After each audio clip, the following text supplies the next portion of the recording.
Back to the show.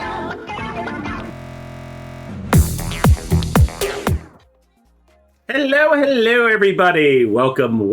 I am Joe, aka Phantom Meeple, as always, here with my wonderful and esteemed partner, the Baker Meeple. Hello, it's me. Oh yeah, I gotta give you my money.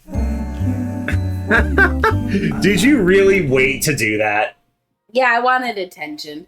Where's your cookie at? I deserve something for 23 months. Yeah, your cookies are in the fridge, the ones you made yesterday. No, they're actually. Remember, I just told you that I pulled them out to warm up so I can cut the chocolate easier. I see. Yeah. Okay, that works. Yeah. Hello, Lone Shark. Hello. Welcome in. And hello to Ace Penguin Herder and Dizzy Yeen. Welcome into the both of you and anybody else that might be hanging out in chat. We have made it to the end of, well, at least our year, because this one's deciding to get her wisdom teeth ripped out of her face on Thursday. So she won't be here for the last stream of the year. So we are doing our top 10 games of 2022 wrap up today. Yay! Yeah, hopefully it your wisdom teeth extraction goes mostly okay. They just said that they're gonna let me zone out in the nicest, most PG way possible. What do you mean? What did your doctor use non-PG terms with you? No, but I just want to be like, I'm gonna be high as a. What's wrong with that? Get high on legal injectables. Hey, you whatever gets you through it, right? Yeah. So I'm excited for that, and then they're like, "Oh, you're gonna be sleepy," and I'm just like, "Heck yeah, let me sleep." Yeah, don't do drugs, kids. No, Anne. I actually feel like Hey, welcome in, Anne. lock phones away because I don't trust myself. I don't think they'd even let me in like the same room. I'm more concerned about the. Thankfully it's not a long ride home, but I'm a little worried about what might come out my mouth hole.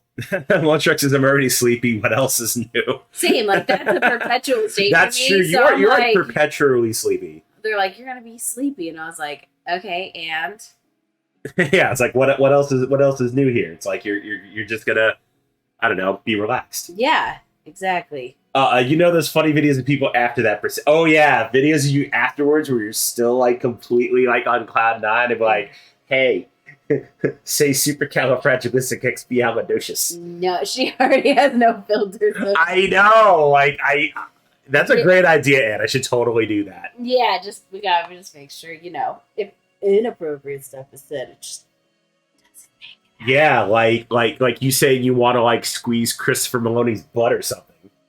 But you say that. I'll say that right now. You say that anyway. Be like, hi, yes, facts. I think I'm like one of millions of people though, so at least I'm not alone in that. That is true. You got that going Yeah. for you. Anyway, so we're here. We're going to talk about our top 10 games of 2022. I've got a list. Abby's got a list. We're just going to sit here. We'll discuss them. If y'all want to chime in on what some of your favorites of the year was, please feel free. Yeah. Whether you agree with us or disagree with us, I mean, we're definitely open for some friendly debate. Yep. So without further ado, let's get to it, shall we? Yep. All right, so here we go. I got us a nice little PowerPoint set up. I know, it's like I'm all fancy and It's stuff. fancy schmancy. I know. So I'm going to let you go first because, that's the kind of awesome person that I am. I don't remember what's on my list, so it's a Well, good thing you made here's the this. best part. You can look at that screen. You can look at that screen. You can even look at your phone and see what the PowerPoint says. It's gonna be great. Or I could just give you this piece of paper that you wrote your list on. Nah, this is more fun. This is way more fun. Guests always go for a seat. Stammy knows you're a guest. Okay, but if I'm a guest, does that mean that I don't have to get up and get my own water and cups? Oh, no, you still have to get your own stuff because you live here. No, but I'm a guest. Not in this house. You just said I was a guest. No, Spammy said you were a guest. Okay, well, she's giving me permission to not get up and get my own water. Not that I really do anymore anyways. I'm real lazy, and when you have a child... Yeah, that's true. Let them do it. All right, so without any further ado, do. Let's do this. So, Abby's number 10. FMA: The Promised Day. It is Castle Panic, but better. I mean, first off, I obviously love Full Metal Alchemist. No, it doesn't show It's that not you literally like- got Roy Mustang's, alchemy circle. Yeah. And transmutation circle literally on your body. Yeah. Yes, D-Walls. I thought that is the whole point of having kids. Oh, what were we watching the other day? Oh, Christmas Story Christmas. Yes, and they're like, this is child labor, and it's like, well, we didn't plan on paying you or something along those lines. Our child did that really slow turn, and they were like, oh my God. And we're like, what? What happened? Yeah. We're never going to pay you. Yeah. Hey, Paul Fox, and welcome in. Love FMA. I have an Alphonse tattoo on my arm. Yeah. So, I love it. Abby's got, the Roy Mustang. I don't know if you can see it from this distance, but if you want to go ahead and lift up the shirt. Yeah. Yeah. There's on the other side. No, it's right here. Yeah. So I've got an Ouroboros on my shoulder. Yeah. So there is no shortage of FMA love in this house. No. So yeah, like it was. First off, I played it because I didn't know what it was. I was just like, FMA. Ooh. I know. I'm a homunculus. I'm. I don't know. What would I be? Well, you don't have big enough boobies. For Yeah, lust. I don't have big enough boobies for lust. I'm not fat enough to be gluttony. Mhm. Not mean enough to be wrath. I mean, that depends on the day. That is true. It's dependent on the day. But anyway, Yeah. So if you like Castle Panic and you like Full Metal Alchemist, this is like the perfect upgrade and blend. Plus, you get powers, yeah, which I really like. Yep, I would definitely have to agree. Like the FMA board game just did to like tower defense just something unique. The fact that it managed to get in like the spirit of the show, like each one of the playable characters. Like you got Ed, you've got Al, you've got Colonel Mustang, you got Riza Hawkeye, and I think there's a fifth one, or is it just those four? I think it might be just those four. Maybe it is just those four. No, Scar. Scar's also playable. Oh character. yeah, that's right. Yeah, so the fact that they threw in enough, lore and canon into this game and, made the characters feel unique. Yeah. Really fantastic. Definitely check it out if you get a chance to. Yeah. Oh, and hello, Sophie. Hey, Sophie Razor, welcome in, my friend. Glad to in. see you. We are just starting our top 10 of 2022, and we're on Abby's number 10. Yeah, like I like and every character has their own powers. I love that because they really it felt real true. Yeah, like Yeah. even the non-alchemist characters, like Riza Hawkeye, and there's another non-alchemist character. Yeah, but they have But they Silver still powers, have essentially. great support abilities, Yeah. which make them really, really great. So that's my number 10 for the Yeah. year. So that's Abby's number 10. My number 10 is the remake of Key to the Kingdom from Restoration Games. I cannot speak enough well about Key to the Kingdom. It was one of my favorite games as a kid. I was super ecstatic when I saw the finished product at Dice Tower West and that Restoration Games was doing essentially a remake of it. Really, really adorable. Like it's not a hard learning curve. It's a fantastic, I don't want to say dungeon crawler because not really dungeons involved, but there is, there's plenty of roll and move, world exploration, getting treasures and such. And they threw in like an end game mechanism where there's like a final boss that I think gave a real flair to the remake rather than the original where you just, get the key, get a treasure, get out. Like it really brought some excitement and some variety to the game, and I thought it was fantastic and easily my number 10 for 2022. That's a good one. Yeah, I really like that one. There it is. Greed and Reserve support. yeah, That's yeah. right. Greed was their bonus cards are cool. Yeah, absolutely. I didn't have an emotional attachment to Key to the Kingdom like Joe did. Well, I mean, you were barely born when the original came out. That does not help my cause. No, it doesn't. But like because he has an original copy from when it was first released, I do. and like when he got it at SakuraCon, like that was his baby It for was. a while. Like that was his precious, and he was very I mean, excited. still kind of is. Yeah, and he was just very excited to share that with me. I think it did a really good job of not only like staying really true to the original. I love the original because I really like being able to just get in, get out, and win. I love that. You weren't a fan of the whole. I did not because I kept losing. That's true. Your role. That was my problem. Is my rolls were garbage, and I was like, if this was the original, I would have already won by now. But I still think it was really good. I would call it like an adventure crawl. Yeah, that makes sense. Like, there's not dungeons, but you're still crawling, and there's lots of adventure. So yeah, do recommend. Yeah, great, fantastic game. All right, on to Abby's number 9 for the year. You're going to be seeing these names a lot, folks. I was going to say. Strap in. Number 1 of Matthew Dunstan on my list. I love Dice Hospital. Love Roll and Rights. This was really no question. Like, as someone who works in the medical field also, I really like to play games in relation to medical field stuff. And I think this one did a really good job, and it was just enough interesting of a roll and write that, like, I kept wanting to play it versus, like, some roll and writes are like, yeah, okay, I've rolled, I've written, now we're done. This one I liked, though. Just because there was a little bit of strategy involved, or like what specifically? Yeah. Yeah. I just liked it. I don't know. Yeah, but you're supposed to tell them why you liked it. I liked it because it was a good game. Yeah, quote that, publish it, done. Yeah, there you go. Yeah, so Dice Hospital ER again. I do agree. It was a nice fresh coat of paint on the roll and write genre.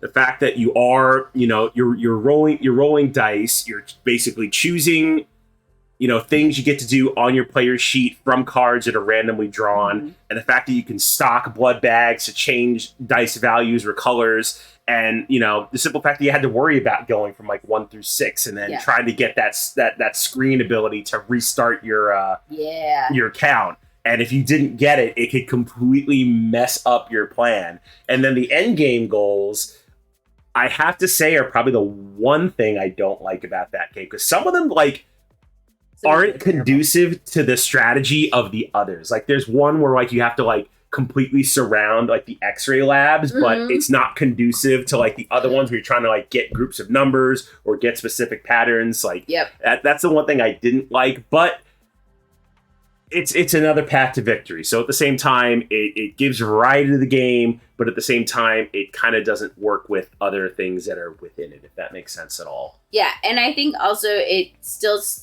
felt true to the original Dice Hospital game. You still felt that vibe of trying to get your patients in and trying to do what's best for them. But I think with a nice little twist, which I liked. Yep, totally agree. All right, so that was Abby's number 9. My number 9 is Weather Machine by Vital Lacerda. Abby, be the first one to tell you, I am a Vital Lacerda junkie.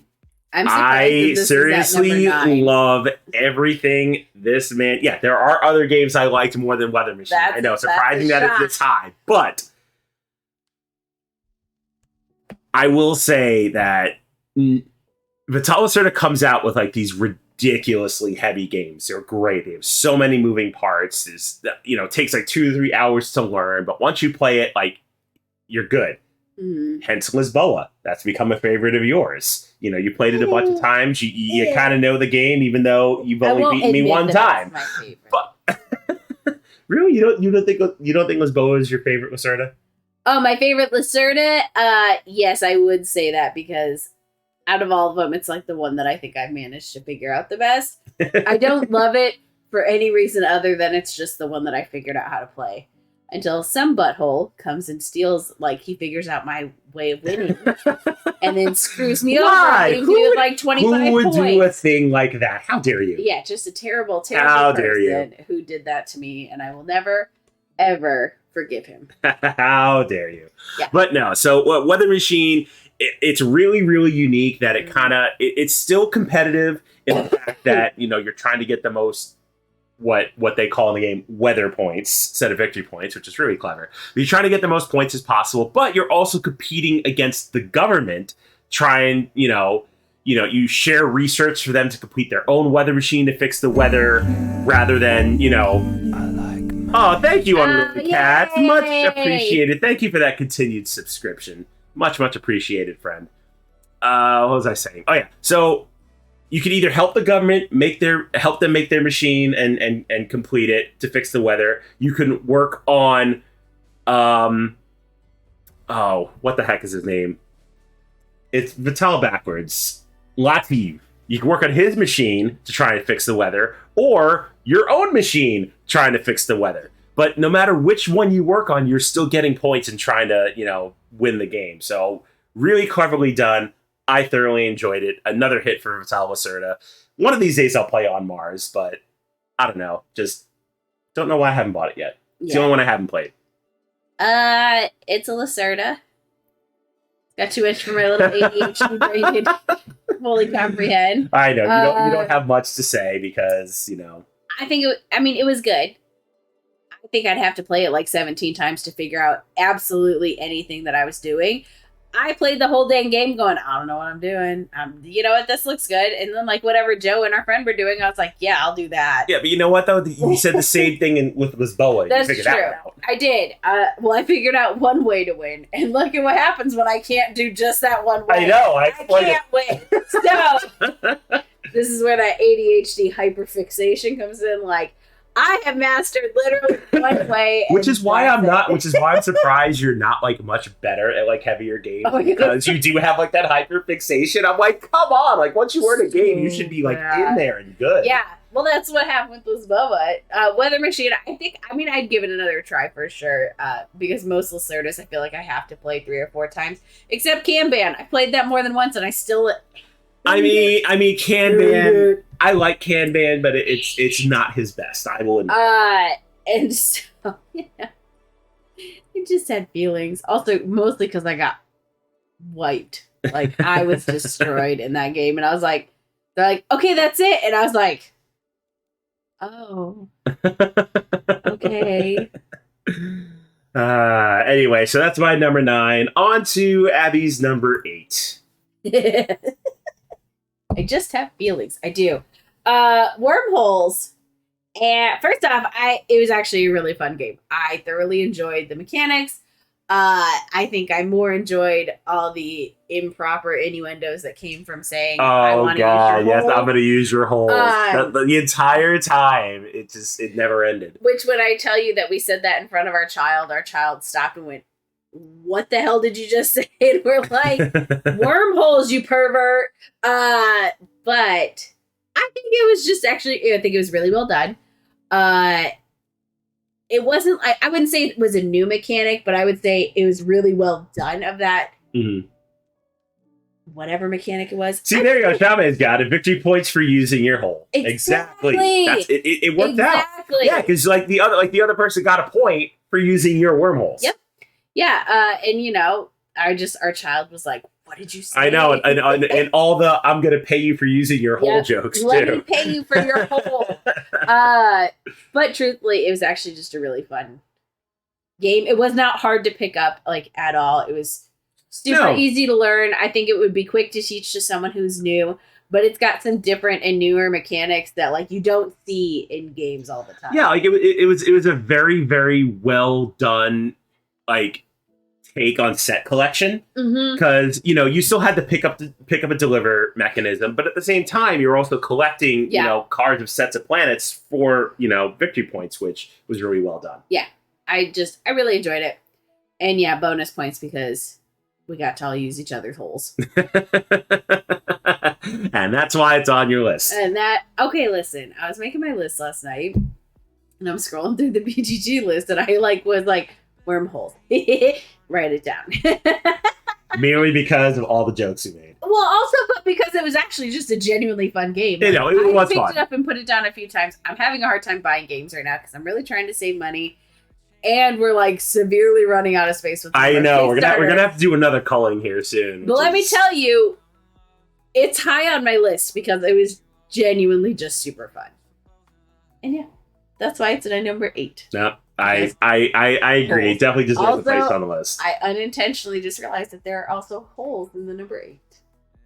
There's 2 holes, so you know. Or, you know. You deserve that You deserve that one. I do, yeah. So yeah, there we go. All right, so that's Abby's number 8. My number 8 is Mobile Markets from Arcane Wonders. I picked up Smartphone Inc. a couple of years ago, and it took forever for us to play it. And really enjoyed it. Great area control game, great engine builder. But before I got a chance to play Smartphone Inc., I got to play Mobile Markets at Dice Tower West because Benita had a copy of it. So I played it with Daryl Andrews and Pia and Andrew Board Game Spam, and we learned this at like 11:30 at night. The fact that we were able to pick it up and learn it at 11:30 at night is a testament to how great it is. Easy to pick up. You don't have to worry about the area control aspect of the board that's in Smartphone Inc. It's purely just buy cards, build your engine, sell your phones, and you're done. Yep. Really, really well streamlined. Don't call it Smartphone Inc. the card game, because Robert from Arcane Wonders will give you the stink eye and tell you it's not. No, but it is definitely a lighter, more streamlined version of Smartphone Inc. I think both deserve a place on the shelf. They both have great things about either of them. But if you're looking for like a quick and great experience without having to fiddle with a board, I think Mobile Markets is a fantastic engine builder resource management game. Yeah, I would agree. It actually just barely got cut from mine because I really, really enjoy it. And Joe's like, I've got this game, and I'm like, good God. Like, half the time it's either like, no. Or it's like, okay, that was a slam dunk. This one was absolutely a slam dunk. We played it more than once within the first few times of playing it, which is usually a good sign if I'm like, no, let's get that back to the table. Like, we've taken it with us places because it's not like big or bulky. Really recommend it. Yeah. Welcome in, Berto. Glad to see you. Can't wait to get this one to the table. Hey, are you going to be at OrcaCon? Because if you are, Berto! We could definitely tote it along with us. Yes. Because we're going to be toting along a few games with us to play at OrcaCon. So, side note, if you're going to go to OrcaCon, make sure to hit us up because we will be there. Good. All 3 days. Awesome. Yay! Foglight. Haven't tried this game. Seriously. If you could seek out a copy of Mobile Markets, and even if you haven't played Smartphone Inc., you can still enjoy it without having played its, bigger sibling. Yeah. And they're both super similar. Like, if you know one, you'll easily be able to pick up the other. But they both have earned a very respected space on our shelves because they just have enough different and like, I don't know what I'm trying to say, but they're good. They're both good. Both excellent. They both have their strengths and weaknesses. They're both great games. Yeah, both great games, but they have enough similar where if you know one, you'll be able to pick up the other pretty easy. Yep. That's definitely a fair assessment. Yeah. All right. Shall we move on to your number 7? Sure. Hey, I know those guys. Part 2 of Matthew Johnson and Brett Gilbert, Village Rails. So this one I had not actually really heard of until Joe brought it home. But I love trains. I love building trains. And I love card games that are like not big and bulky. Like, I love 18xx games. I hate that they are so big and bulky and take up like 2.5 tables in 12 hours. They don't take 12 hours. No, but I like the ones that do sometimes. I mean, that's fair. I just got to have like enough snacks. But this was a very lovely little train engine builder. It's not an engine builder, but it is a train engine builder. I see what you did there. I'm so funny, you guys. I see what you did there. Stop trying to make fetch happen. It's not going to happen. It is going to happen, okay? But yeah, it's super replayability, super easy to learn, just really fun overall train route building game. And it's not just about the routes. Like, you got to make sure you do the right things. And if you misread one of your things because Joe tells you wrong, then you just get all jacked up and you got to play again. Well, yeah, because remember the one time you're like, that's a thing, but it's not a thing. And Oh, then I yeah. like set myself up for failure for a whole game. And then I made you immediately replay it because I didn't trust you. Yeah, that's fair. So yeah, it's gotten some repeat plays, and I just really, really enjoy Yeah, it. so I saw this one at Shucks when I was up there demoing Tabriz. I mean, I didn't even know about it, but the fact that there was a vendor there that was selling it a week early, like it wasn't even at retail yet. Mhm. So I look at it and I'm just like, huh, this seems like a pretty cool game. And plus, I wanted to bring you something back anyway. So I bring you this game, and I think it was from Village Rails on that, like, he went back and looked at games. You're like, oh, hey, that's by Matthew Dunstan. Oh, hey, that's by Matthew. Oh, hey, that's by Matthew Dunstan. Like, I did because he you were has like, quickly become like one of your favorite designers. you're like, yeah, this is like our fourth game by him, and I'm like, who the heck is this guy? Mind you, Yeah, and then I'm like, yeah, the Guild of Merchant Explorers is he him. was, like, Vivid listing off all Memories these is him. like, Chocolate Factory is him. Like, all these games are Matthew. There's another game that I won't mention because it's on your list, but that's by Matthew Dunstan. Yeah, like, and all he's these like- games are by Matthew Dunstan. all these games that you actually really like. And I was like, oh, I should remember his name because I actually really like him. So sorry, Matthew Dunstan. I really do love your games. I'm just really bad with names. That's fair. Yeah. Literally, outside of Uwe Rosenberg, half the time I could not tell you a designer of a favorite game of mine because I'm just like, it's a person. But yeah, Village Rails definitely. I mean, it did make my list. I did like it, Mhm. but very very cute, very quick. Wonderful tableau builder. Yeah. Excellent game. Pick it up if you can. Yes. It's well worth it. Do recommend. All right, my number 7 is Gutenberg from Portal Games. This is one that you really wanted, and I didn't know much about. And like always, I ask you, like, hey, how come you want this game? And your answer was, It's got little spinny wheels. it's got little spinny wheels. I'm like, you gotta be kidding me. So this was on my list to buy at Gen Con. Thankfully, I got it at Gen Con and brought it home, played it, really liked it, and I'm like, this is a lot more than spinning gears. Yeah, I mean, I'll discuss it more because it's also on my list, but actually, we pre-ordered it before Gen Con and then found out you could pick up at Gen Con. Yeah, which was nice. And I was like, if you do not, because everybody pretty much knows the Red Cathedral expansion was his, if you do not bring that home. Yeah, that was my Don't Come Home. that was my Don't Come Home, and that was the first thing that I bought. Gutenberg was second on that list. I know you've already pre-ordered it, and sure, I could wait for it to ship, but if it's not also in your box, like, or your suitcases, find a new family. Yeah, but anyway, really cute game about the origins of the printing press. A lot of strategy. Fantastic game. I thoroughly enjoyed it. Yep. All right, moving on to Abby's number 6. Yes, I love Lacrimosa. This, from the moment I first heard about Lacrimosa, it was on my to-buy list. Because first off, I have not played a Devere game that I have not instantly fallen in love with. Second off, if Ace Penguin Herder's still in here, she would get it. I have a weird obsession with Mozart. And I have since I was like 10. No idea why. Mm. So this was one where it was, it's Mozart and it's, see? Yeah, there you go. There you go. He's still here. I was like, it's Mozart and it's De Beer and I don't know anything else about it, but I'm in. I really love it. I think even though we played it wrong.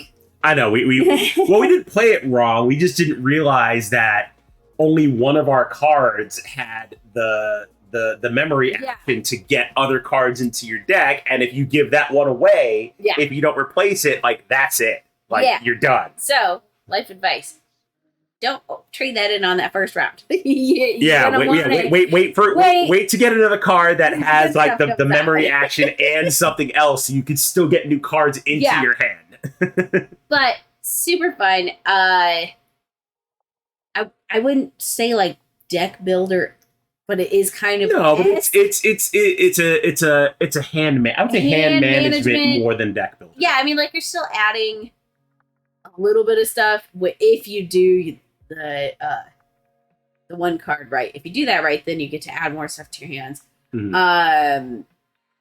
Route management, A little bit. routes. I mean, Yeah, it's got a few different mechanisms, but I think it was really well done. I will say that the best part about Lacrimosa is the player board.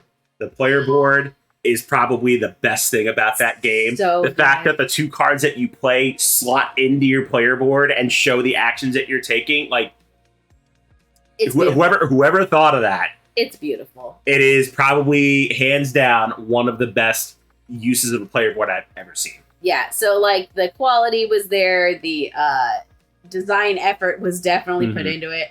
The board is gorgeous. I mean, just everything. Foggot says, I want to try it. I keep hearing of it. Ugh. Seriously, give it a shot So if you can recommend get it. your hands on it. It's good. Yeah. You can watch our playthrough if you want to get an idea of it.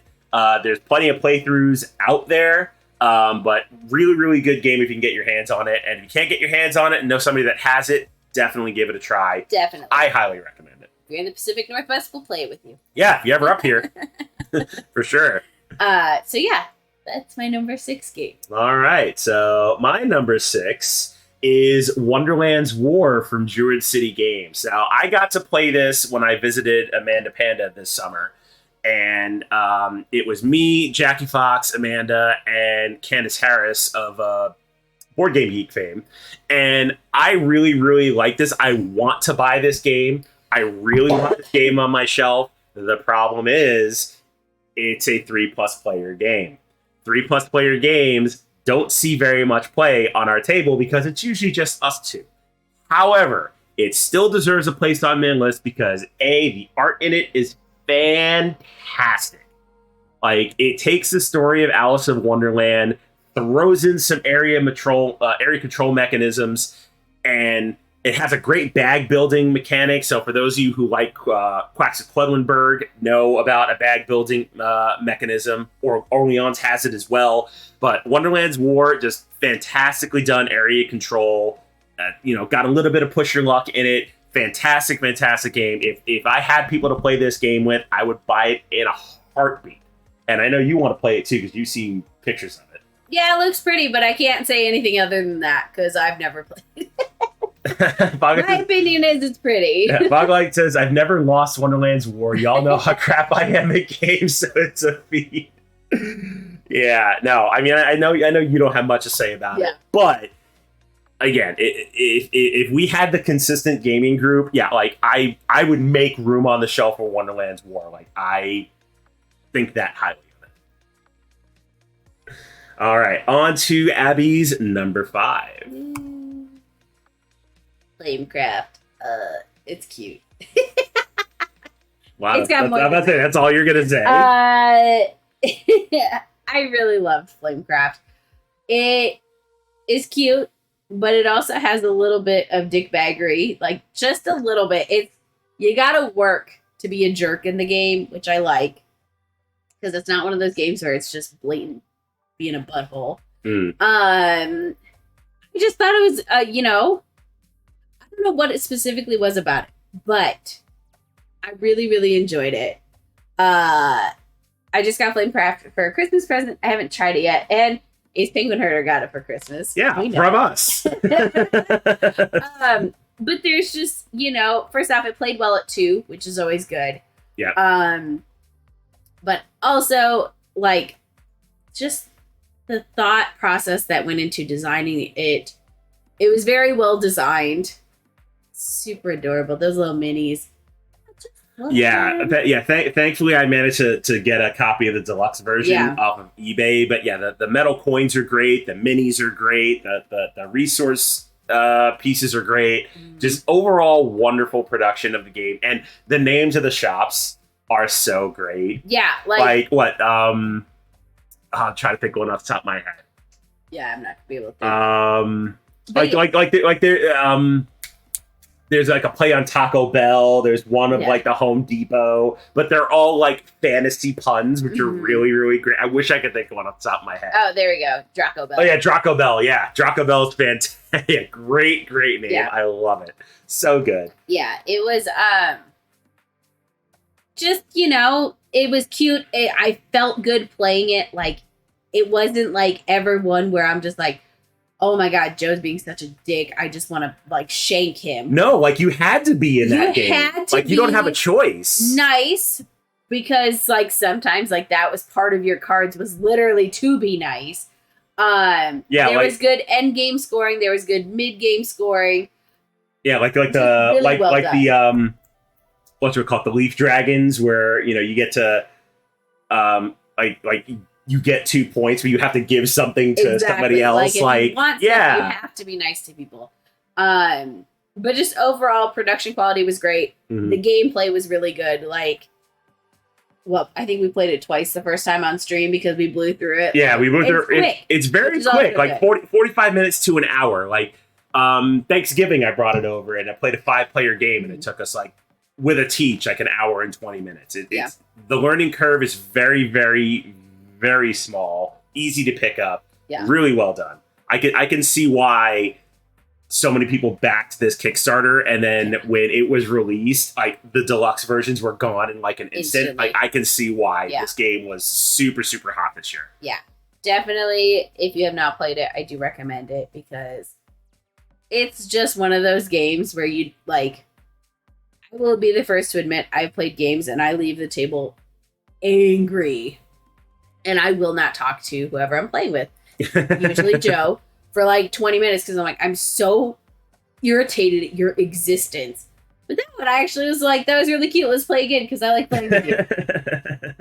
I feel like setup is the most time consuming part. That part is the setup of the game is definitely time consuming. I thought it says fly to Hamilton to play with me. Hey, we will need a suitcase and cookies. Any reason to go to Canada. Yeah. We love going to Canada. We do.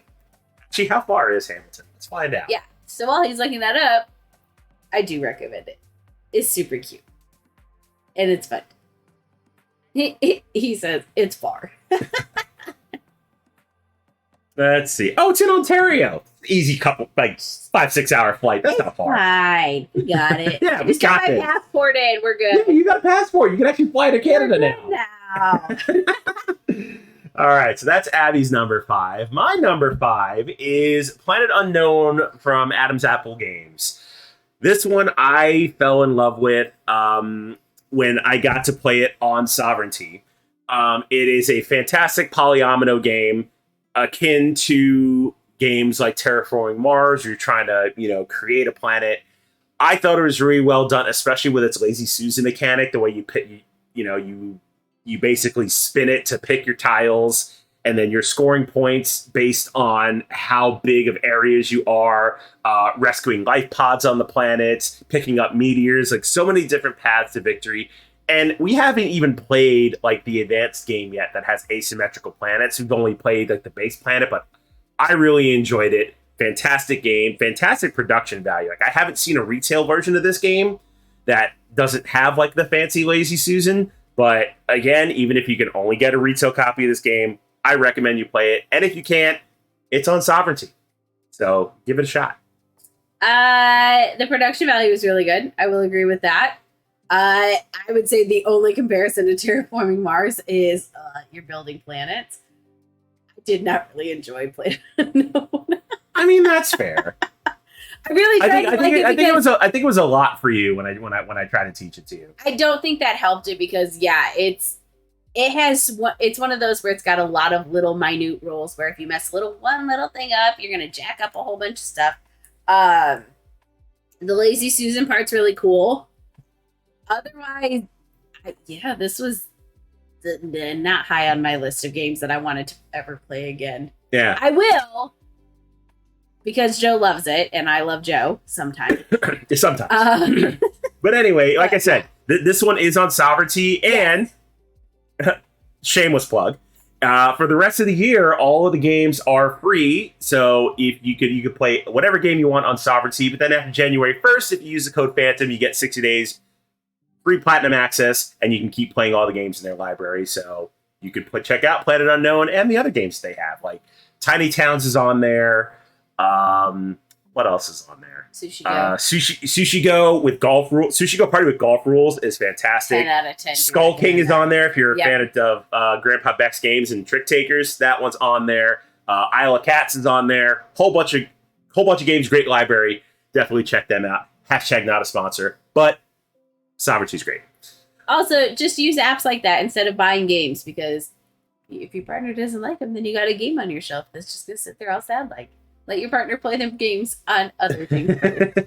Except, don't use the Tabletopia of Gutenberg. It's garbage. Oh god, yeah, the Tabletopia mod on for Gutenberg. Don't not do great. that. Yeah, not great. Find one elsewhere. Welcome in, Tech. Glad to see you. We are halfway through our top 10 list of 2022. Just went through my number 5. So since we do have a couple of new people in chat, let's go ahead and recap real quick. Yeah. So your number 10 was FMA Brotherhood: The Promised Day. Fantastic game. Mine, the remake of Key to the Kingdom from Restoration Games. Your number 9, Dice Hospital ER Emergency Roll. My number 9, Weather Machine by Vital Lacerda. Your number 8, Wormholes, for obvious reasons. My number 8, Mobile Markets from Arcane Wonders. Number 7, Village Rails by your now number 1 designer in the entire world. My number 7, Gutenberg, which we just talked about from Portal Games. Your number 6, Lacrimosa from Devere Games. My number 6, Wonderland's War from Druid City Games. Fantastic area control game. Your number 5, Flamecraft. And then my number 5, Planet Unknown. So let's go ahead and move on with the list to your number 4. Top half. Terracotta Army. Okay. This, as some of you know, was a Gen Con special. This is what definitely was a Gen Con special, and I love bringing this up all the time. Hey Abby, why'd you want me to buy this game? Because it had the little because it had cute in the minis. stand. I had zero idea of what this game was, other than it was on all these BGG Gen Con hot lists. And I was like, you know what? It looks pretty cute. Let's do it. And so then Joe's like, okay, I got it. What's it about? I'm like, I don't know. He's like, what do you mean you don't know? I'm like, I don't know. That was 90% of the games on your list. You're like, I don't know, they look cool. I wanted you to buy it. It looks cool. This one, some of them I actually read about and I put some research into. And they're still on my to-buy list because at least I did the research. This one, nope, did not. I was just like, it looks cute. I like it. See, there you go. That's Chama's buying trap too. If it looks good, I'll buy it. Yeah. But then we got it to the table, and it was so much more fun than I expected. Mind you, I went in with the expectation of it's cute. It's probably going to not be great because that's my luck. This man brought this halfway across the country. Mm-hmm. It's going to suck, and he's going to rub it in my face. That is what I was full on expecting. Actually, what's even better is that we put it on our 24-hour marathon, not having played it. Yep. Because I was like, okay, we're going to do this. Oh, Terracotta Army fits perfectly in there. He goes, we don't even know how to play it. What if it sucks? And I'm like, then we got to find another replacement. I don't know. But this game. It was good. So good. It has so many things going for it. First off, the production value is beautiful. The minis are great. If you have not seen the mini stand, every game with minis should come with this stinking little stand because it is perfect. It makes it easy. Mm-hmm. I love it. But also, the gameplay it's good. It is genuinely good. Yep, it is definitely good. And with that, I'm going to go into my number 4, which is the same game. So Terracotta Army is both number 4s on our list, obviously for the same reason. Gameplay is fantastic. The action selection wheel is a great little addition to the game. Yep. The fact that you can manipulate that with money if you don't like what you see. The fact that you can upgrade your meeples to block other people from taking actions and just make yours way better. Yep. Really, really good. Again, the minis, fantastic quality. Yes. They look really great on the board. Overall, fantastic game. Yep. I literally bought my partner Horrified American Monster just so you could have the mini of the Jersey Devil, so I know that Horrified American Monsters is a fabulous game. Like it's really good. We don't play many co-ops, but that one's a good one. Actually one that we'll play. So yeah, if you have a chance to play Terracotta Army, it's on. There's a TTS mod. Yes. Yeah, Tabletop Simulator. It's really good. And it's the official mod too, which is nice. It's a really good mod. It's very well done. But yeah, the replayability is there. We've played it 3 times in the last 2 months. Yeah. We've introduced it to people and they really liked it. I mean, just thank you, Board and Dice, for making my irrational Gen Con purchase worth it. Yeah, absolutely fantastic game. All right, let's go into your number 3. Gutenberg.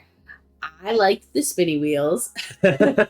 all because of the spinning gears. To be fair, I mean, I liked other parts, but the spinning wheels do help. I think it's a great mechanic because it's not in many other games. But also the fact that there was no plastic in the whole game. No, like none whatsoever. I think Gutenberg truly is like the one game that is like 100% environmentally friendly. Like the only plastic in the game was the shrink wrap on the box. Yeah. Like the bands were paper. It came with great little tuck boxes, marked tuck boxes for all of the components, easily identifiable. There were no. It came with like little wooden like spindles for the gears, so they didn't clip into the board like most spinning games have. Production quality, hands down. They went for 100% plastic free. Other than the shrink wrap, they nailed it. They did, and it's genuinely a fun game. Like it's not hard to pick up.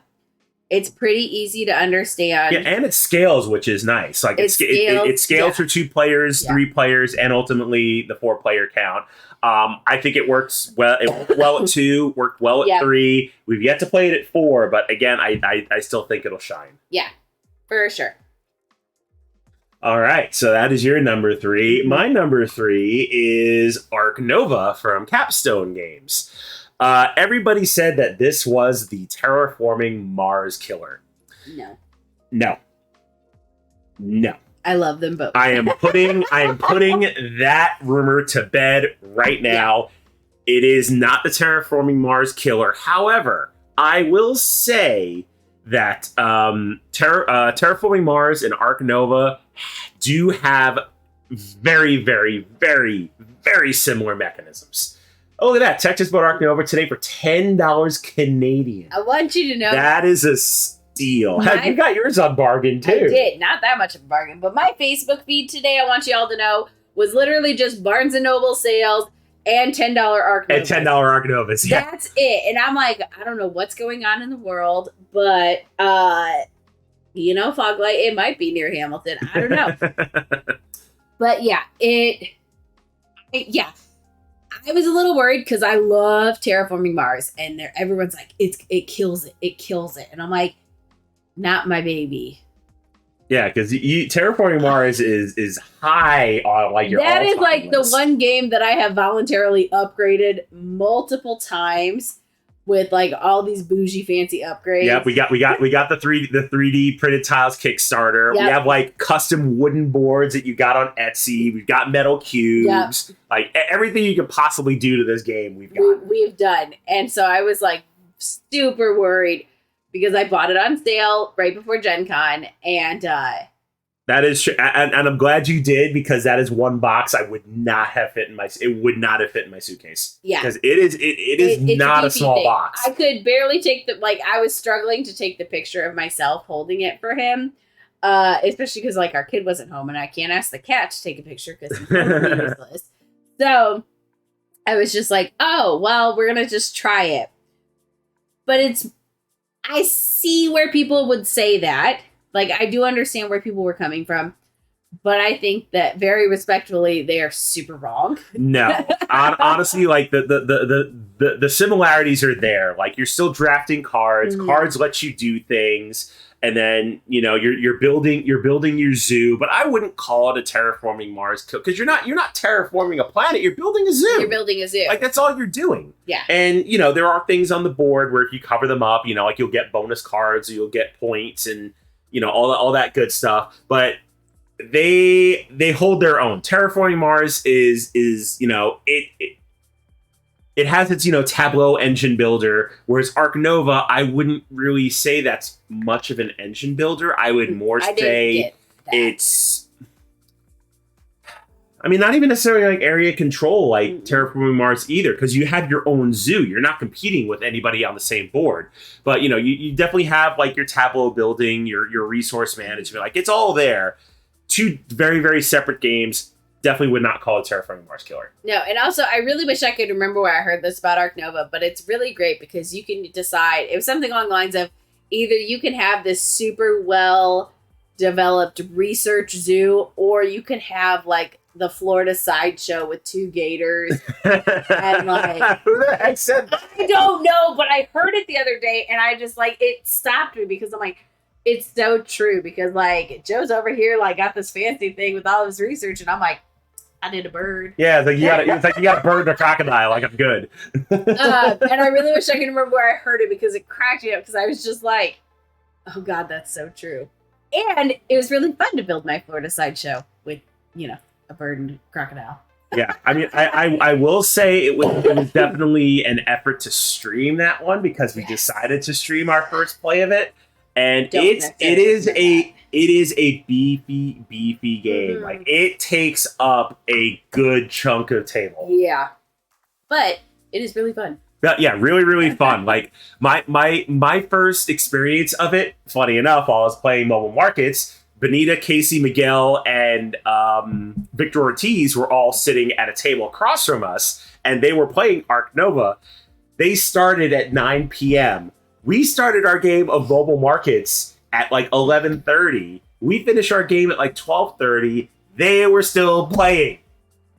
So that tells you your first game of Arc Nova, to learn it, don't start it at 9 p.m. because you will not finish the game in a reasonable period of time. So set some time aside for that one. But once you learn it, fabulous game. Yeah, for sure. All right, it is time for your number 2. Carnegie. I love Carnegie. Love it. And you were hesitant about this one when I told you about it. I was, because if you've ever played Franchise by Queen Games, Joe's like, it's like Franchise. Very, very similar. And I love Franchise. So I was like, listen, I don't know. I'll give it a try. Very quickly it became one of my favorites. Like, we had online tables of it going. We'd play it on the table. I just could not get enough of this game.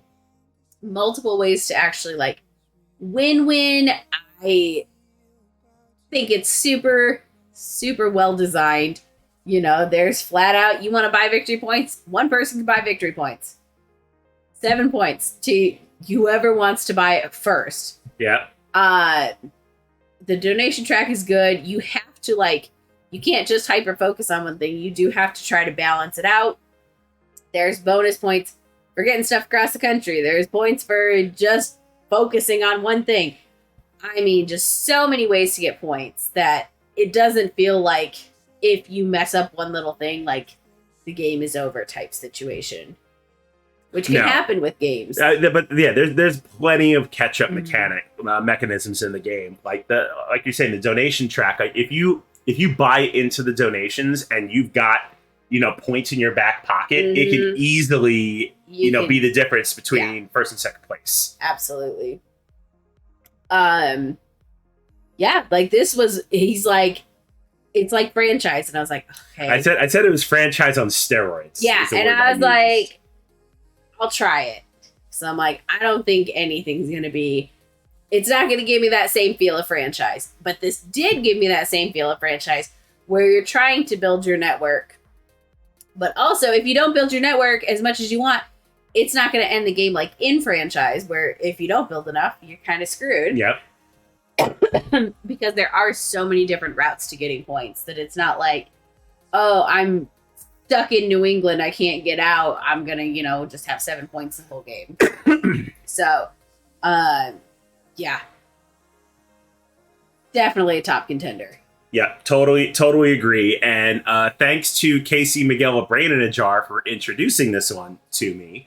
I am kind of sad I didn't get the deluxeified version, but actually, did you ever get to see the deluxeified version, or you just got to see pictures? But let me actually state on that: this man almost did not buy the game because of that. I know, because I wanted the metal cubes, I wanted the pretty shiny money, I wanted the extra tiles that came with the Kickstarter version, which don't come in the retail. Like, it is not worth it to not buy the game. Yeah, if you can get the deluxe version, great. If you can get the retail version, again, there's nothing game breaking that is in the deluxe version that isn't in the retail version, other than some exclusive tiles. If you want those exclusive tiles, play it on BGA. All that stuff is there.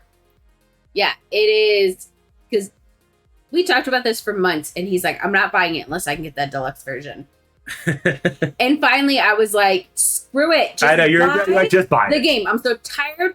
Literally every game store, every email for Miniature Market, every single time he is like, oh my god, I really want that game, you're gonna really love it, but I don't want it without the deluxe version. Finally, I'm like, just buy the damn game. I'm so tired of hearing you talk about it. Just buy it so I can hate it, and then I can rub it in your face. Except you didn't hate it. And obviously I really, really loved it because it's number 2 on my list. Yeah, there you go. All right, moving right along to my number 2 is Lacrimosa. Even though you know we did play it, I'm not going to say we played it wrong. We played the game right. We everything just didn't right. realize that know if you give up your memory card, like that's it. Too bad, so sad. Suck it, Trebek. Exactly. But all that aside, I think it's really, really well done. The board is beautiful. The production is beautiful. The mechanisms are great. So many things to do in the game. I really enjoyed it. And like I said before, the player boards, like, hands down, one of the most unique player boards I've ever seen. Really, really good. I enjoyed Lacrimosa, and I think it's definitely deserving of my number 2 spot. Oh, for sure. It was hard to actually come up with the top 10 because there were so many I wanted to put so much higher.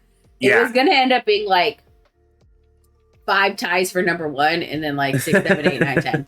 That is true. Well, before we get to our number 1s, we could definitely talk about some honorable mentions. I know you've got a bunch because you just said there were some you cut off my list. I know I have a bunch that were honorable mentions. And the honorable mention I'm going to mention first, because it technically is a 2022 release, but it's in production and not going to be physically released until 2023. And I've given this game a lot of praise. Abby's given this game a lot of praise. Randy Flynn's To Breeze. Yes. Such a fantastic game. And the fact that it's only Randy's second published title is phenomenal. Like, we played To Breeze, and then we eventually played Cascadia and fell in love with that. Yeah. So, like, it's really, really good. The fact that Randy created the game just based off of, childhood memories of him when he lived in Iran, of, the carpet markets, and the fact that he has a personal connection to the source material, and that they got creative consultants, they got, Iranian artists, they got Iranian people to make sure, the art is right, the mechanics are right, the story being told is thematically correct and culturally relevant. Super, super good. If you want to watch our playthrough, I believe I have it pinned here on Twitch, and it's also on my YouTube channel. Check out the playthrough. It is going to be a super big highlight when it actually releases in 2023. Hopefully there's no production or shipping delays, but that's going to be a big one next year. You can play it. I believe there is a TTS and a Tabletopia mod, so if you want to play To Breeze, there are ways to do it. Highly, highly recommend it. Really, really great game. Yeah. I mean, it's good. Like, there's really, if you haven't played it, please just go play it on one of those simulators. Yeah, give it seriously give it a shot.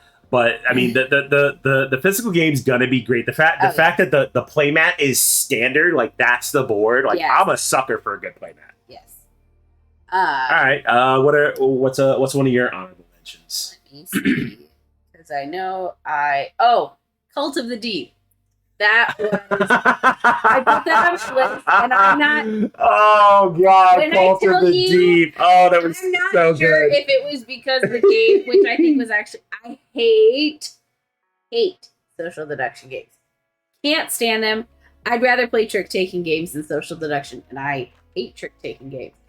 But the charity board gamer asked us if we'd play, and I love Chris, so I was like, fine, play this stupid game. It was so much fun, and I'm not sure if it was because of the group. I think the group I think it was a little bit of both. but the game was actually just really genuinely fun. It wasn't just one bad guy versus everybody. It was one bad guy, his cronies, and everybody. And you got to punch each other. Not actually, but everybody got to throw punches, and Joe was like, the overlord. Yeah, I was the high priest. But it was, as far as party-sized Social deduction games, I would voluntarily be like, heck yeah, let's do it again. And I didn't think I'd ever find a game that was like, yeah, that's it. Because I really do hate all of those. I hate party games. I hate social deduction games. But that was there for me. Yeah, that makes sense. What's the game that you missed? Oh, sorry, do you have more that was on your... No, I got a couple other honorable mentions, but if you have another one, go ahead. No, I was gonna say, what game did you want to play the most this year, and you didn't. But give me a second. You go. Okay. So another honorable mention for me is Cat in the Box. You hated this one, which is fair because you don't like trick-taking games. But I think if we can get a game with 4 or 5 people and actually not play the 2-player version, I think it might stand a chance. But Cat in the Box, the fact that it's a trick taker and it has no suits until you declare what it is when you play a card puts in so much strategy into this game. And the fact that, you're still bidding on, books that you're going to take. But if you manage to meet that bet, you also get points based on the cards that you played, with the longest continuous pattern on the board. And if you play a 3 blue, nobody else can play a 3 blue. So you're also trying to avoid paradoxing yourself because then you take negative points. I think really, really well done. It was based on a Japanese game, I believe of the same name. So really glad that Bezier Games localized it, brought it over here.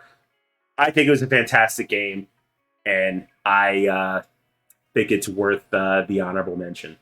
Yeah, see, I think the no suits did a disservice to it because it's very quickly to run away. I ran away with the game, and I'm like, this is stupid. If I wanted to play it, if I just wanted to pulverize you, wouldn't I just beat the tar out of you?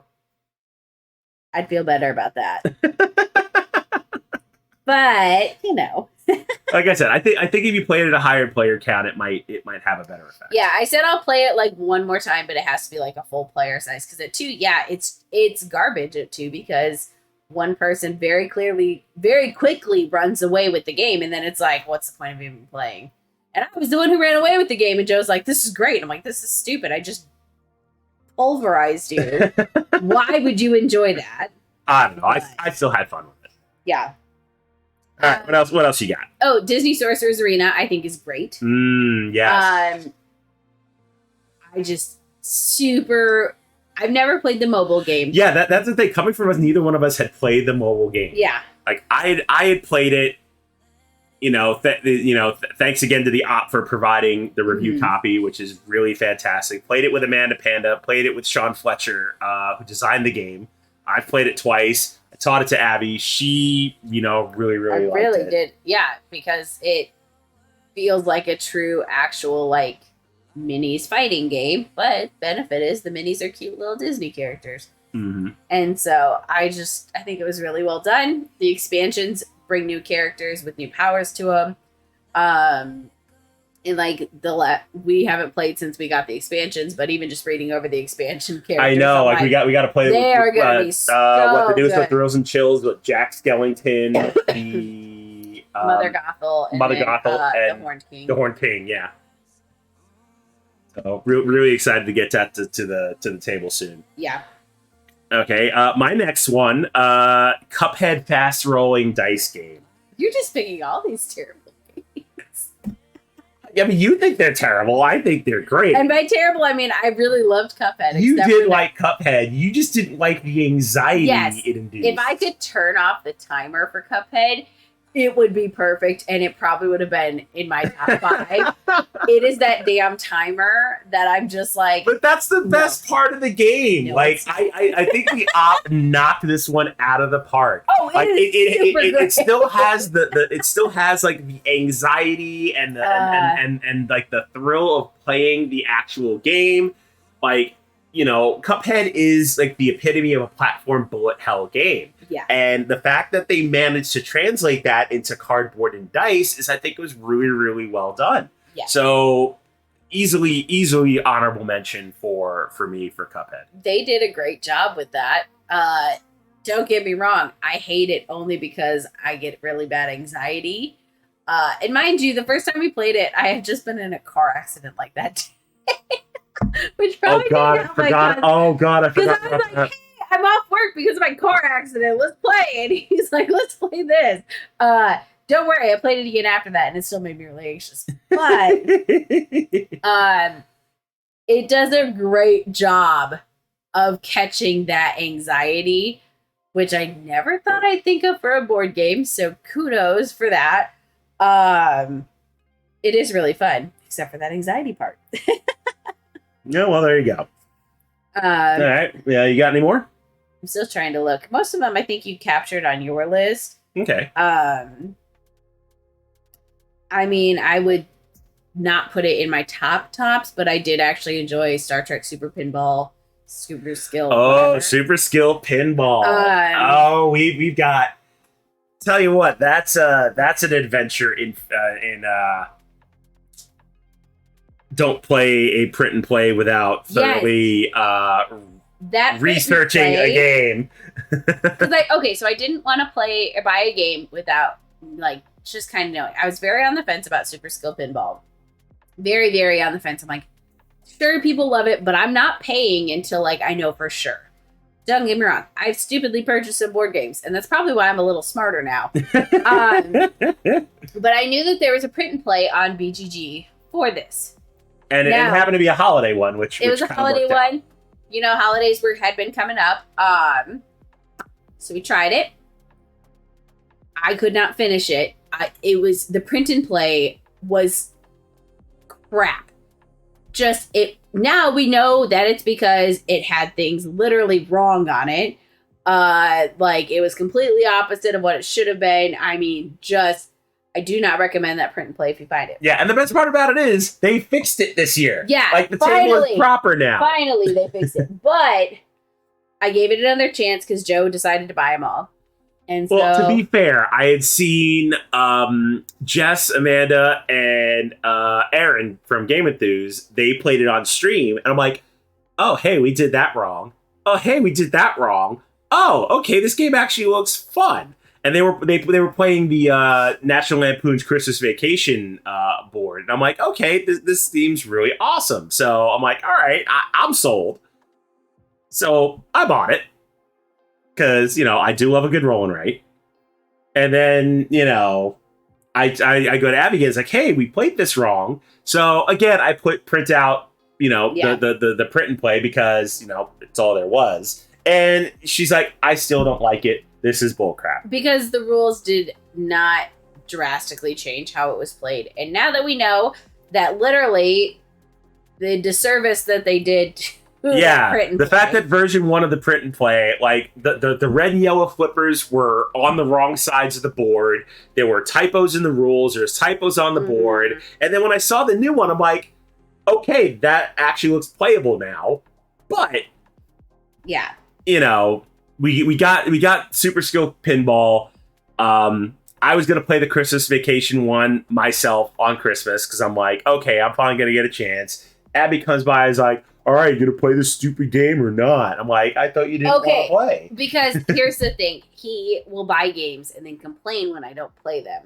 And I'm like, I've given you advance notice that I hate that game. you were stupid enough to buy it. This is your punishment. You have to look at it on the shelf. Knowing dang well I'm not playing with you. So I was like, screw it. I'm in the holly jolly holiday given spirit. Just get it over with. And then I was like, wow, they really... And then when you played it correctly with the correct rules. There's my language for it was shit. A big heaping pile of poop. And so I was like, okay, well, that wasn't terrible. And Joe's like, okay, well, if you liked that, you should really try the Star Trek Lower Decks. Yeah, so we did the Lower Decks table, and this was after Amanda and I had done it on our show last Thursday. Yeah. And then what did you think of that one? That one was actually really enjoyable. I did enjoy it because it, like, you have to keep flipping. And so you're not just literally like, oh, well, dice rolls sucked, now I'm out type thing.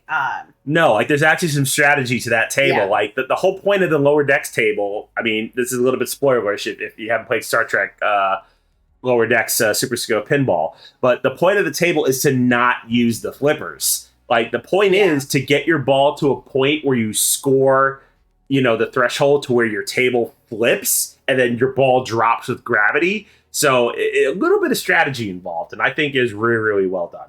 Yeah, I do recommend it. So yeah, I know I said that it sucked, and I will stand by that print and play is garbage. And if that's your only experience is playing that print and play, also, I don't get to watch streams a lot because of my work schedule, and I don't have service at work.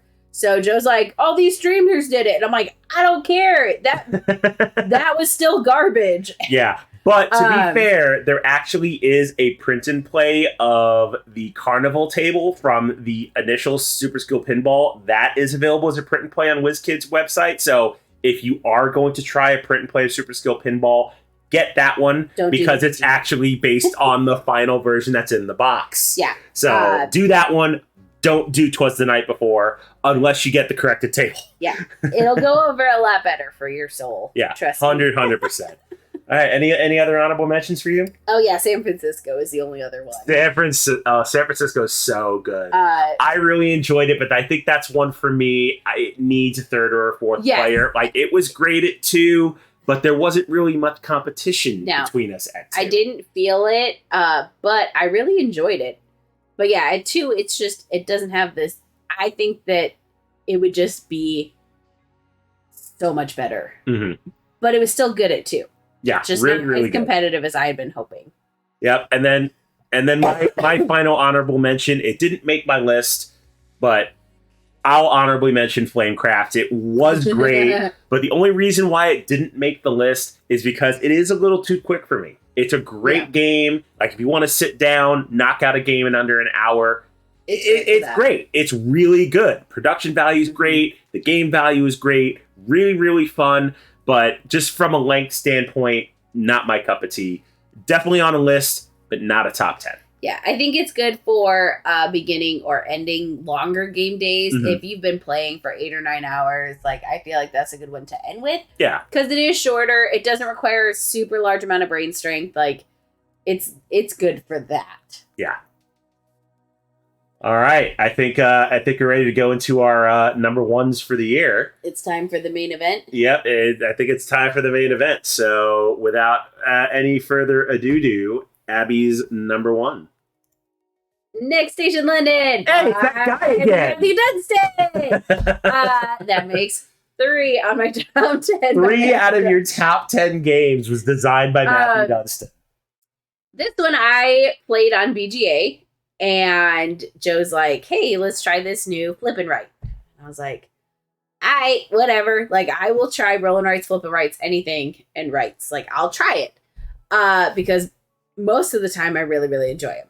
This one, I don't even know how many games I've played on BGA. And actually, I'm going to look just now because I'm curious. You've played it a handful of times. Heck, we're in the middle of a game right now. I was going to say, I know for sure right now we are, but... Which I think it might even be your turn. It is my turn. Oh, my turn too. Oh, cool. It's not just cool. me. So I'm gonna go take my turn. Anyway. I'm just trying to see where... Isn't there a thing? I don't know if there is a thing. Oh, there is. Baker Meeple statistics of this game. 28 games. Okay. Yeah, you played this a few times. I just want all the games now. All right, cool. I've taken my turn. But anyway. But yeah, super easy to play, super easy to pick up, super easy to teach.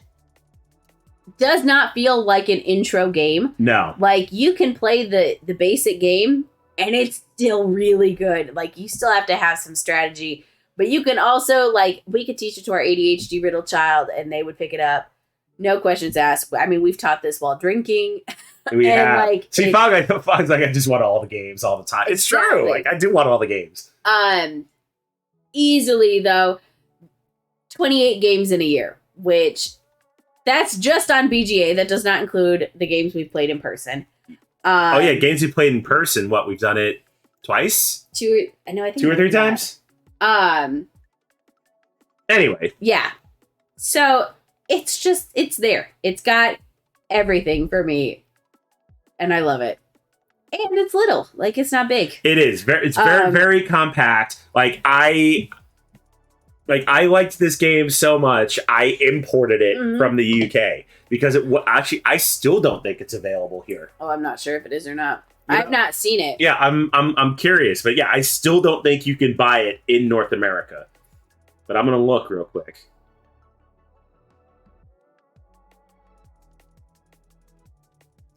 Let's see.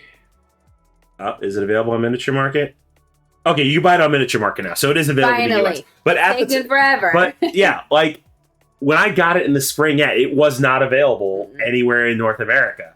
And I played it on BGA a bunch of times. I thought it was really good, and I'm like, you'll like this. So yeah, I wound up getting a hit with this one. So once again, Matthew Dunstan with a fabulous rolling right. And I'll you probably nailed remember it. your name now. Well, of course, because I mean, 3 of my top 10. 3 out of your top 10 is 33% of your top 10 games designed by Matthew Dunstan. Yeah.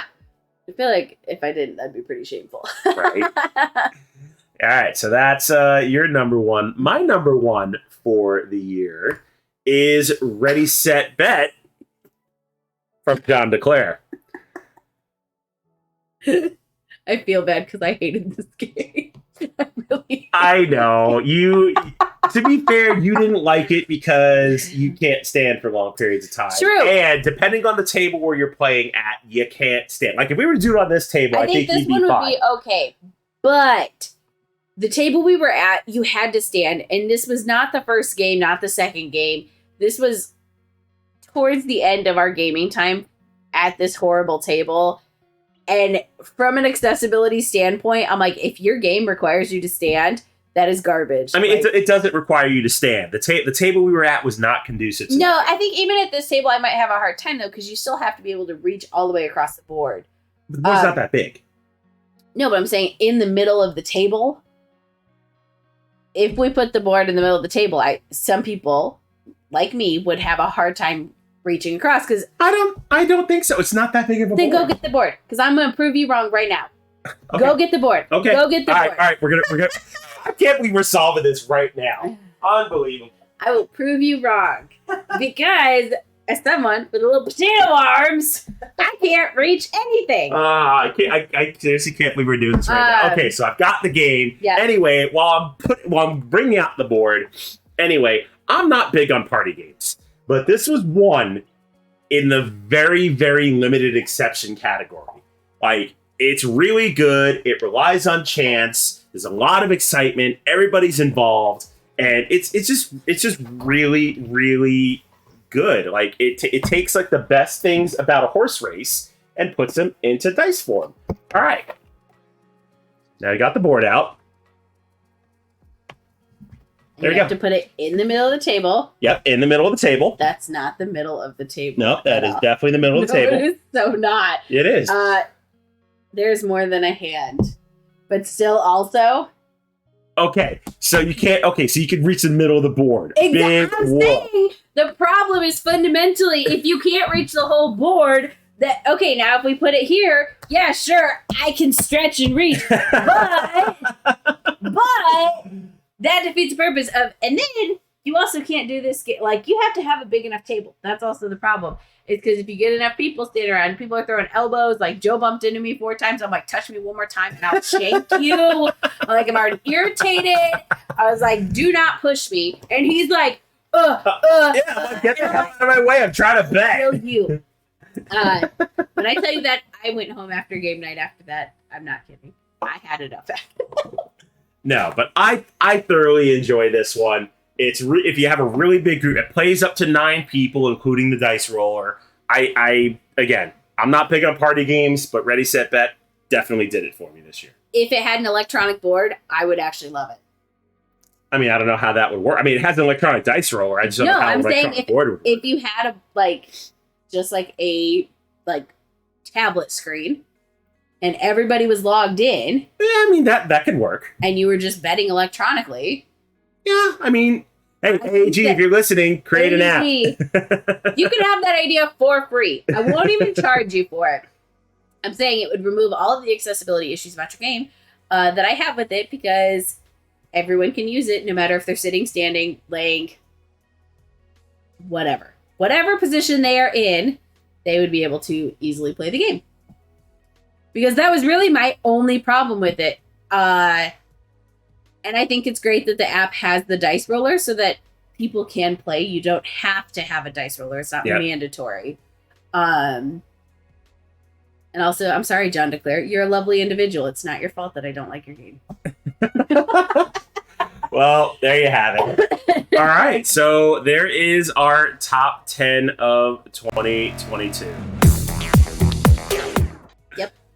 All right. I'm really surprised we managed to almost use up the entire time just talking about games. I know. I've gotten pretty good at this. I was a little on the fence. I was like, ooh, we're going to have to end early. And then my bladder was like, it's all right if we have to end early. And so I want you to know I've just been holding my pee. I'm sure they wanted to know that. Everybody can know that. I thought we were going to end a lot sooner, and we did not. So Good God. All right. Well, You're welcome. again, that's going to do it for us. So that will do it for you for the year. So tell you what, floor is yours if you want to say anything to our lovely viewers before they don't see you again for a couple weeks. yeah, I just want to thank everyone for being here. I do love you all. I like that you let me come on here and let my freak flag fly a little bit every week, and y'all keep coming back for more. So that's pretty exciting. Shout out to Joe for letting me just kind of take over his stream whenever I feel like it. Yeah. It's my channel by name only. Your butt is there. You introduce yourself first. It's your channel. Fair enough. Yeah, y'all are the best. And I really love you. The gaming industry can be really hard as a fat, not straight female. And you guys make me feel a lot more safe and loved and welcomed in this. So I appreciate it. And I will respectfully stay off on Friday because y'all don't want to see me all swollen, covered in blood. I don't think you'd be covered in blood, but your face is definitely going to be like swollen. The conversation at work was, "Oh, make sure to cover your pillowcase because you might bleed at night." And I was like, "Do you know that I fully intend on if I bleed, like to let it go all over my face and then go into my child's room and traumatize them with that? Because I dang well do." So yeah, I wouldn't be bloody afterwards. There we go. All right. Well, thank you so much. I mean, you've definitely made my job a lot easier. You know, when I decided to do board games, I thought I was going to be doing a lot of solo content, but the fact that you decided to come on with me is really great. So I appreciate you. Mm-hmm. I know I said it publicly. I was gonna say it's out there now. Remind me to go back and clip record that. But yeah, so one more stream left for the year. Obviously, Abby will be in the chat on Friday. But if you are all hanging around and want to play some games, I will be here at 4:30 Pacific on Friday playing some games on BGA. And if anybody wants to join me, you are more than welcome to. And then that will do it for the year. Next week, we are going to be taking off, as we do have a busy week next week. Busy week. Next Wednesday, we will be going to Seattle to see AEW. Yeah, so glad that they are coming out to Seattle finally. hopefully Abby gets her wish and she gets to see. I got a list. Yeah, she's got a list of men she wants to see with their shirts off. I don't think she's going to complete that list, but she'll see some. Say that you're like men she would like to see with her shirts off. Yeah. like Chris Jericho and Kenny Omega. although Chris Jericho's more of a joke because like I got some mixed feelings about him. That is true. But Kenny Omega, if you're out there, please come to Seattle. I love you. Let's see who else. Max Caster and Anthony Collins. But that is strictly. Okay, my list was I want to be scissored because that's what they do, and I was like, I'm gonna buy big pink foam scissors, Oh, and my she was like, goodness. why? And I'm like, why wouldn't I? Why wouldn't you? I'm like, I'm gonna be scissored by a whole bunch of strangers, and I'm like, okay, out of context, that does Out of sound context, very that's terrible. inappropriate. Yeah, so we got that going on Wednesday, and then next weekend we will be up in Bellevue for OrcaCon, which is a small local board gaming convention thrown here in Washington State. A handful of us will be there. I'll be there. Abby will be there. Noberto said he's going to be there in chat. Jess CCG and Gus are not going to be there. We're going to be running some demo tables for a couple of days. Anna Marie will be there. Handful of local designers for Tessa, Emma, Randy Flynn. Tate Wu's coming up from California. He's going to be there. So fun and Board time. Game Feast is Oh coming yeah, down Board Game from Feast is coming down from Canada. Canada. That's going to be great to see Yeah. him. Fuck it. I served Chris Jericho once when I worked in the restaurant. Oh, that's cool. That's so cool.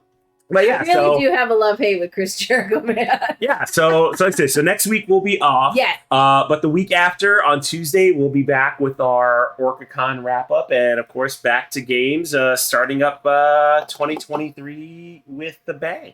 Yeah.